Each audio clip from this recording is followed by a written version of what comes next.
আমার গল্পে তুমি কখনো অপ্রিয় হবে না। কেন হবে না?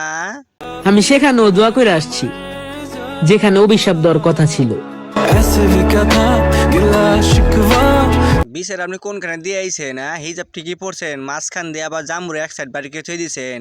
ওরে কি আলো বাতাস লাগাইতাছেন? তাদের পাকার লেগে নাকি? পাবলিকটা খাওয়ান লাগবো তো নাকি? বুঝলাম না, তোরা এরকম কেড়ে কছে? হিজাব পড়বি ভালো কথা, তুই এক সাইড ঢেকে রেখে আর এক সাইড খুলে রাখিস, আলো বাতাস খাওয়ার লেগে না অন্য কিছু, তাও বুঝি না রে। সোনা, সবসময় হাসি খুশি থাকি, হাসি খুশি থাকা তো ভালো কথা। এই কারণে বোধাই ভাইব না। আপনার যে বোধাই মনে করবো সে বড় বোধাই। আস্তে আস্তে তোমার হাসি কেড়া নিমু, তুমি টেরও পাইবা না। আরে 12 ঘন্টা এই টিকটক মরানি, তুমি যে হাসি খেয়ে নিবা সে তোমার দেখলে বোঝা, বুঝছো? তুমি যে 12 ঘন্টায় পানি খাই বেড়াও না, তুমি আর কত ভালো হবে কসে? কেসটা তুমি ধরেই ফেলেছো।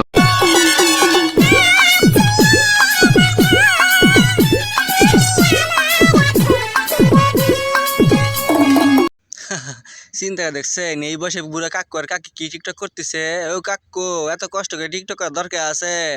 3-4 মিনিট একটা লিঙ্ক ভাইরাল করো, চাটাচাটির মুভি তৈরি করো, দেখো এমনি ভাইরাল, বুঝছো? এই বসে কিছু করা লাগবে না তোমাকে রে, পাউডার খাবার খাবা।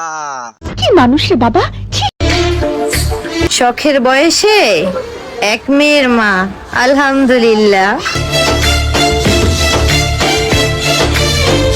তুই আর কত বিজনেস করবি কসে? নিজের পরিচয় বাংলার মিয়া খলিফা দিয়ে এক বিজনেস করিস, এখানে ছোট বাচ্চাটা এলে বিজনেস করিস, বুঝলাম না।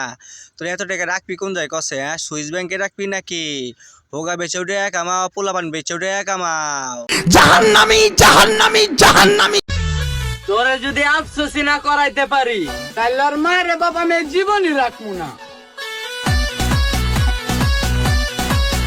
আরে বাংলার মিয়া খলিফা কি আফসোস তো এমনি পোলাপানি করবো, বুঝছো? যখন পানিতে ডুব দিব না, কুল কিনারা পাইবে না তো, বুঝছো? হাঁটাইতে ক্লান্তে ডুবে মরে যাইবো, বুঝছো? ওর এই সবচেয়ে বড় হচ্ছে আফসোস, বুঝছো নি? কোন জগতে আসলাম, এত বড় সাগরে কি জন্য ঝাঁপ দিলাম। পৃথিবীতে আল্লাহর দেওয়া সব থেকে দামি গিফট হচ্ছে আমার মেয়ে। আল্লাহ তো দিছে, বুঝছো? তোমার বিজনেস করার লাগে, বুঝো না? তুমি তো নিজে বিজনেস করে বেড়াও, আবার সে কাপাই বেড়াও না। এখন পোলাপানগুলোর দেহাইয়া মানুষের সিম্পিতে নিয়ে ডলার ইনকাম করো, বুঝছো না? তোমার বিজনেসম্যান, তোমার বিশাল বড় বিজনেসম্যান। আমার চ্যাটার মাল।